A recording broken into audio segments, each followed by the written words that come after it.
This is going to be a quick video on the egg beater, or the, let's call it the common sense of using hand tools. Now, I've got some time today to continue on with my chest, and I install these runners here, which I used a spacer as such to that's 10.5 inches high, as Chris suggested, and I used that to space the runners. Now, to drill the holes, I used my 2A egg beater, right? But that was to drill the holes on the outside. Now, I had to drill very small, like smidgen. What is it? It's 5/64 on the inside here, and so the screw can go in. Now, I could easily use the brace, because by adjusting this up and down, it can become a ratchet. Okay, so I can get into the tight corners. But to hold this down here, so it bottoms out onto the top of this spacer. I haven't got 3 hands, so common sense is to use a power drill, which is what I have here, right? 99% of the time, I always use my egg beater, but that 1% of the time, I'll pull that out and use it. So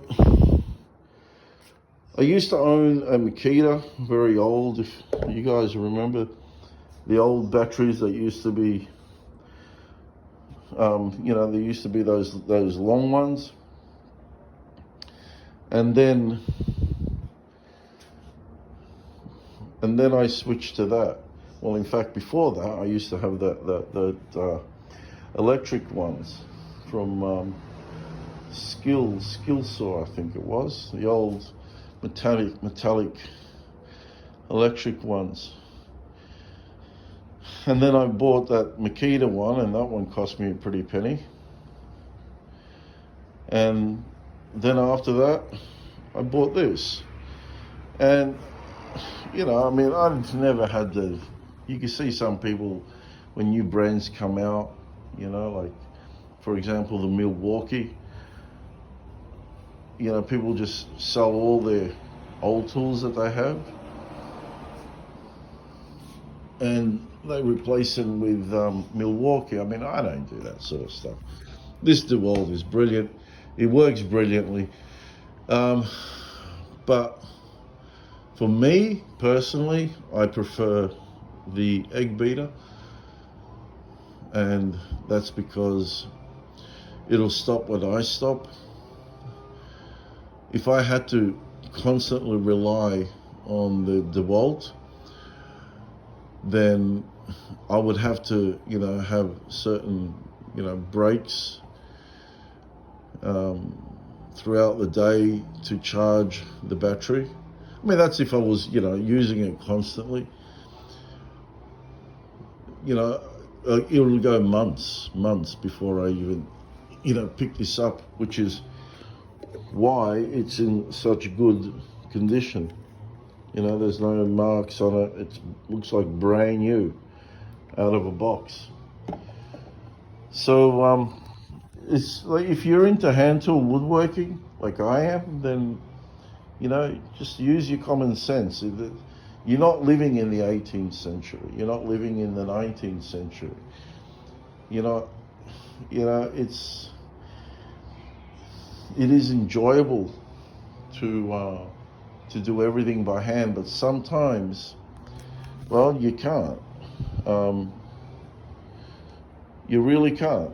And I mean, I could have. All right. What would have been the workaround for that?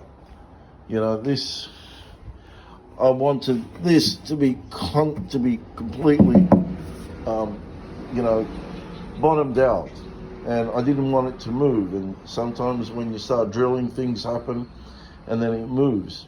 And the last thing I need is these two things, not to be parallel with each other, because that's where the tray is going to be, and I'm going to be moving the tray. So then I would have to install a brad. Then you need to use two hands. You need something else to hold it down. So, all right, what's another alternative? Double stick tape.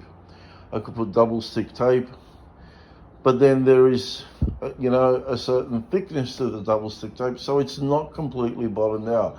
Either way, whichever way you look at it, using a power drill just to bore that hole into the side is, well, it's a must. So I haven't even worked out a way to actually, do it completely and utterly powerless. I don't know, maybe that gobage or gobage, whatever you pronounce it, maybe that would have worked.